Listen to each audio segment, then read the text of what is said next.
Hi, good afternoon. My name is Aura Ordonez. I use she, ella pronouns, and I am the Latina Engagement Fellow for Walker's Legacy. Welcome to our Latina Masterclass series. Named in honor of Madam C.J. Walker, Walker's Legacy was created with a mission to cultivate an ecosystem of access designated to inspire, equip, and engage a global network of professional and entrepreneurial women of color. You can learn more about Walker's Legacy by joining us online at www.walkerslegacy.com. So without further ado, Walker's Legacy is proud to present Latina Masterclass, which is our latest digital masterclass series featuring women of influence who have achieved success in business and beyond. Every month, we set up a masterclass where we host a Latin person of influence who has achieved success in their respective field. These masterclasses will aim to offer exclusive insight on how Latinx people are cementing their legacy and paving the way for inclusivity in different industries. Thank you for joining us for today's masterclass, Miss Pamela Barba. She is a brand strategist and coach and is exactly as her website describes, equal parts magical and practical. Her grounded advice and personal branding and mindset techniques have been featured on Forbes and on stages across the country. As founder of Brilliant Brand Club, Pamela helps entrepreneurs who are also in the tricky beginning of learning how to start a brand. She helps emprendedores cultivate and market their brand identity while also using all the elements that are true to them. Having a clear picture of their goals and a strategic plan is pivotal to the success of any business, and Pamela has helped many do just that. Pamela helps you uncover your gifts and be known for the right things. I'm delighted to welcome you again, Pamela. Hi. Hi, how are you? Good. It's great to have you. I guess I can go ahead and get started with the first question. It's not every day that we just wake up and decide I'm going to be an emprendedora. Or you can, the story looks different for everybody. But I wanted to ask you personally if you could tell me more about how you got started and what's your background. What was your shifting point into getting started as an emprendedora? Sure. Thank you so much. And thanks to Walker's Legacy for having me. It's an honor to be here. For me, really, I always thought I would start a business. I grew up in a small business family. I come from one of those like weird families where everybody's an entrepreneur, like both sides of my family, most aunts and uncles, all of my siblings. It's just kind of what people do. I know that sometimes people have the opposite, like all of their people are 9-to-5 people and they're the first entrepreneurs. Yeah. I always thought I would start a business, but I thought it was going to be like in 10 years or something. But really what led me to start was after the 2016 election. I just felt really discontent with my job. I felt like I needed to be doing something that mattered more. And at the same time, I was really struggling as a first generation person in the workplace, usually as one of the only Latinas. And I kind of just reached a point of burnout when I was 27. And so I stopped, I quit. I had no backup plan. But I did have a graphic design degree. So I was like, I guess I can start a business. And that's kind of how I got started. That's amazing. And I feel like it resonates a lot with other people's story of wanting to start their own business at some point. I wanted to ask you as well, why do you think it's important for Latinx people to be able to share their story when it comes to starting their business? How does that tailor into their business later on? And, maybe if you could tell me how that has looked like for you. Yeah, well, in general, I think it's really important for somebody that's starting a business, a startup, even like a podcast or a nonprofit. It doesn't matter what it is. If you feel called to start something because you had an experience, because you lacked something, or because you simply went through something that you don't want somebody else to go through, your story is the first piece that attracts other people. So your story could be the thing that attracts a co-founder, or that it attracts a board for your nonprofit, or it could be the first thing that attracts your clients. People get interested in people, and when they hear your story, it gives them an opportunity to connect which is the hardest thing to do on the internet. On the internet, all that we're trying to do, especially with marketing, is to get strangers to trust us. And it's really hard to get people to trust you when you're hiding behind a logo.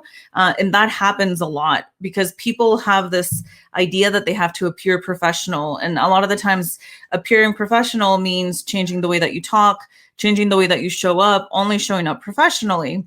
Code And switching.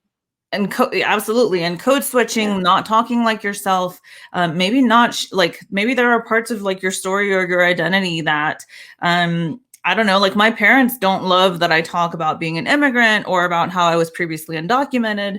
But those are parts of who I am, and those are parts that attract the right people to me, whether it's in any capacity. So I think it's important for anybody, but I think it's especially important for people that come from different backgrounds, to help you stand out, and help you connect with other people. And for me, sharing my story has been a magical piece of really building a community of people that support me for me. Absolutely. I think that's the foundation towards anything, you having the ability to be yourself. That's just like the building block. So I wanted to ask you, what does being a brand strategist mean to you? You've given advice and you've spoken across stages all over the country, and maybe that could be just like a big umbrella for other things, but I wanted to see what you had to say in regards to that. To me, being a brand strategist, really my focus is on helping people find the right way for them of doing something. There is no lack of advice or e-courses or masterclasses or whatever on the internet. And it's really overwhelming, especially if you're an entrepreneur. It's so overwhelming to keep up with Pinterest and TikTok and Clubhouse. And so my focus is on helping people identify what about them is magical, like what about them is unique, what about them makes them be like the person that should be doing that thing that they're doing, and two, how to show, like, create that persona, tell that story on the internet without the overwhelm. So I'm really focused on practical strategies. I'm really focused on telling people to do less, and really like doubling down on the things that actually work for them and their audience, which is really specific to, like, there's not one size fits all. It really depends on who your audience is and what your goals are. Absolutely. I think that's brilliant. I think of, this advice could be so necessary for so many, especially like young millennial women that are starting their businesses, and they really feel like, they need to tailor it to a certain Instagram audience or Facebook or LinkedIn. I just wish that they had access to hear this, and I hope they do It is, once they're it's watching it. really Yeah. exhausting. And I mean, I get it, because I have been on that side of things too, where I'm trying to do everything. And it is, it's kind of like wearing an uncomfortable outfit for like a year. Absolutely. Right. Which brings me to now, we're going through something that looks like a biblical plague almost. Right. So I think 2020 brought on huge changes, regardless of who you are. It might look different for everybody, but I wanted to ask you, what are your insights on how to navigate digital marketing and brand building specifically now in this new normal? If you have any advice for emprendedores that kind of have their foot at the door.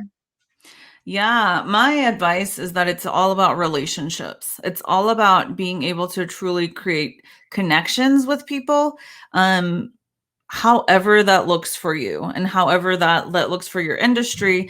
So whether it is hanging out in Facebook groups, or maybe they're like, I feel like sometimes we have the communities there and they're like wanting to listen and talk to us, but we're like, but wait, it's not on TikTok or whatever. And it's like, meanwhile, you have like a WhatsApp group filled with people, and it's like, no, your people are there. So I would say really focusing, one, on creating relationships with people, having conversations, however that looks right now. And then two, focusing on self-care. I mean, if you have a brand and you're having to show up on social media because that's part of how you bring business, it's really, really important to have systems in place so you can take breaks, especially when the news get really heavy. Right. Taking that time to decompress and, not overwhelm yourself, I think is so important and so undermined now. I feel like we're just meant to be these sources of creativity consistently, and we don't have that time to rest. Totally. Um, hmm So, okay, I would also love your insight on what it means to you to be a successful emprendedora. Success can look different for everybody, but if you had a definition for it, what would that be? Yes. I think success is getting to choose what success is for you. Yeah, I think it means not living a definition of your life or a business owner that is maybe what your parents wanted or what your culture wants or what, a new country wants you to do, but really, being able to choose, like being able to slow down enough to be like, here's what I think and here's what I've been taught to think. And actually, I like this instead. I mean, even that is a huge success and a huge gift, is having that privilege of being able to slow down. It definitely is a privilege. Some people are surviving and they don't get to think about what they want. So I think success is getting to choose what you want. For me, success looks like not working all the time. It looks like actually getting to enjoy my life, whether I'm making 10K or 100K. Because I think at the end of the day, like the whole idea of just hustling your butt off to make this huge business is, to me, it's a waste if all I'm doing is working and if that's all that I care about. absolutely. I definitely agree with you. Um, okay, so I think my next question would be for Latinx people that are going through this digital renaissance right now, where we are forced to kind of publicize ourselves and talk about our businesses and this digital renaissance that it wasn't maybe as prominent a couple years ago. Why do you think it's important that they demonstrate their brand loyalty through social media engagement, regardless of their industry? So I think this question throws me off a little bit. So they're demonstrating their brand loyalty to their fans. Right, through social media engagement. Is there a certain importance towards that, or should they be focusing on other aspects of social media? Maybe it's a broad question. I don't know. I just wanted to pick your brain a bit. Yeah, I think it's really important that the people, so if it's people that are following us, I think it's really important that we listen and that we create dialogue with people where they're at. Um, I think sometimes people want to talk about what they want to talk about and they don't realize that their audience may not be there yet. Like maybe and I talk about this all the time. This happens a lot, especially with like academics or people who are like super experts in their field, is that your knowledge level is like a 10, but most of your audience is at like a 5. So when you talk at a level 10, they're just like, you're losing them completely. So it really comes to understanding who are the people that are following us, that are interacting with your brand, and what do they need to see from you? What do they find valuable, entertaining, informative? Absolutely. So besides building, when it comes to building that traction, have you seen, with your clients and the people that you've worked with, just a common denominator that has really allowed them to engage with their audiences and really build that traction more and more, regardless whether they're user researchers or they're starting a business, with hair care products, whatever that looks like. I was wondering if you saw something that stood out to you. Yes. Consistency is really important, which can be hard. There's a lot of things going on. And what I find also is that sometimes when people are promoting something, we really let our self-worth kind of get tangled in it sometimes. And so we're like, I posted about it 3 times and like nothing happened. And it's like, well, you got to post about it like 20 times before something happens. So consistency is really important. Being really specific about who your audience is, that when you really know your audience, that's when you can write the kind of content that makes them stop and think that you are talking about them. Mhm. Where you can, when you can make 20 people stop and think that you wrote this post about them personally, because you have that depth of an understanding of your audience, that's when you're doing something right. And then also finding a way to have fun with it. Like, you know, I have clients that hate writing, and I'm like, don't start a blog. Like, whatever you do, don't start maybe start a podcast. And then I have clients who get really anxious when it comes to finding images to put with their writing. And I'm like, well, then maybe do LinkedIn or Facebook, where the image that you attach to it doesn't matter that much.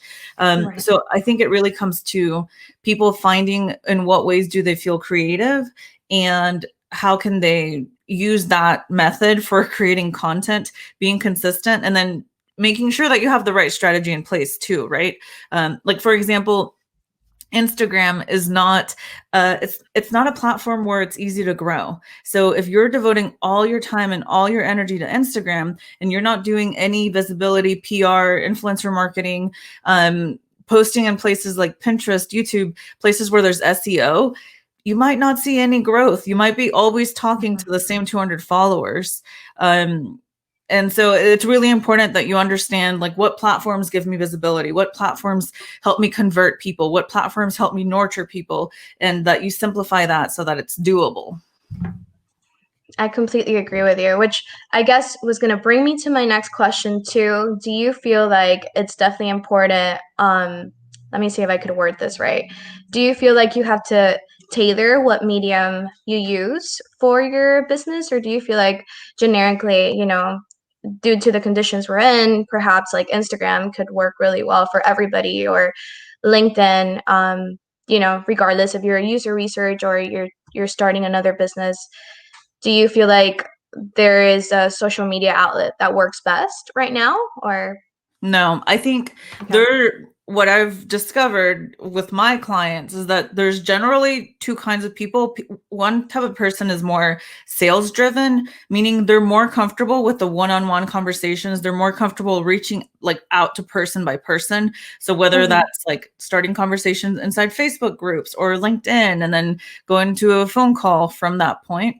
And then there's people that are more marketing driven, which means they're more like they're happier creating content. They're happier trying to talk to 20 people at once. And so I would say neither is good or bad. Just identify which one you are. If you're more comfortable one-on-one, figure out how you could even do it through email. How can you email all your contacts and say, I started this business. Can you introduce me to people that might be looking for this specific thing? And if you're more of a content person, create a content calendar. So I don't think there's one answer to anything. I think the only answer is, how can you simplify, and how can you do something that in some way feels energizing to you? Absolutely. Okay, so this is my last question, I think. Is there anything that you do specifically when you are overwhelmed or overloaded by all the catastrophe that's going on in the world, and you have to publish on your social media, because it's part of your business? I feel like this is a question a lot of like my friends have too when they are tailoring their products on things like Instagram and Facebook. Do you feel like there's definitely some space to speak about what's going on in the world, or should you just keep your social media for your business? Um, what do you think about that? Like, free of politics? It could be for politics, it could be, for what's going on with COVID, just in general, world news. Yeah. Yeah. I think those are kind of two different questions. Yeah. Like on one hand, if the question is, do I think people should speak their mind on their social media, talk about politics, social justice, things that might be controversial? My answer is absolutely. I believe that big brands are doing this, and I Mhm. believe we're humans and people want to support human brands. And I know there's a scarcity mentality that tells you, like, well, what if you lose out on the people that don't have your same values? My personal belief, I'm like, good. That's probably better than, because we might have not been a good fit anyway. So when it Right. comes to using your voice and your opinion, absolutely. On the other hand, the other question within that is like, should you post when stuff is happening? Do you feel like you have to post? What if you have to keep selling? Um, I think there are times, especially as we saw in 2020, where you I don't feel good posting. I'm like, this is not a Right. good time to talk about myself. This is not a good time to talk about my business. And so I think that, and I understand people need to sell, but I think we have to create a more flexible content calendar to know, hey, if stuff blows up this month, I have to account for, maybe I won't be able to promote the service. Maybe I'm going to email my list, which is smaller than social media, and have a smaller conversation there. So I do think we have to have contingency plans. As the world keeps getting crazier and crazier, to because sometimes people don't need to know about your service. Sometimes you really don't need to say anything at all. And then sometimes you have to take a stand and say, this is what I believe, or this is what we believe. I completely agree with you. Okay. Before I get to my closing remarks, do you feel like there has been something that's worked for you specifically that has allowed you to keep that consistency with, a certain amount of clients, whether that be hashtags or a specific, asset or skill that you've found that resonates with you, that you would advise to others?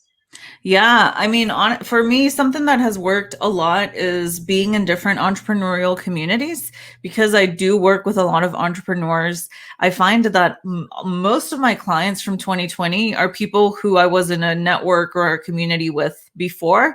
And I wasn't trying to sell to them. They just, Right. got to see how I talked about myself or how I thought about branding, and then chose to hire me. So I think there's a lot of power in those communities, not just because of what you can learn, but because of the people that you can meet. And then the other thing for me has been to be strategic about high visibility events. So speaking at conferences, teaming up with, for example, General Assembly or with y'all to talk, and where I get to meet a lot of people at once and they get to see what I'm about. Those are two things that have worked for me that keep people coming. It helps me reach more people. Absolutely. Well, Pamela, thank you so much for joining us today and sharing your story with Walker's Legacy and the community. How can people stay in touch with you?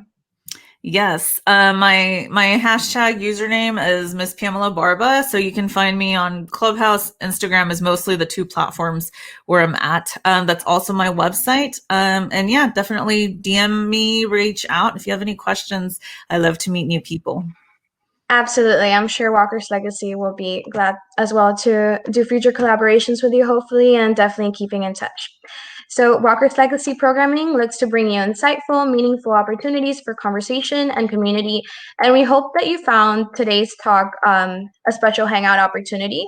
We hope to see you at our upcoming events on February 25th. Our Latina engagement series will feature Latinas in literature and publishing, and you can visit and learn more at walkerslegacy.com and stay up to date with upcoming programs. Pamela, thank you so much. It's been a pleasure. Thank Meeting you. you. Alrighty. Take care. Bye.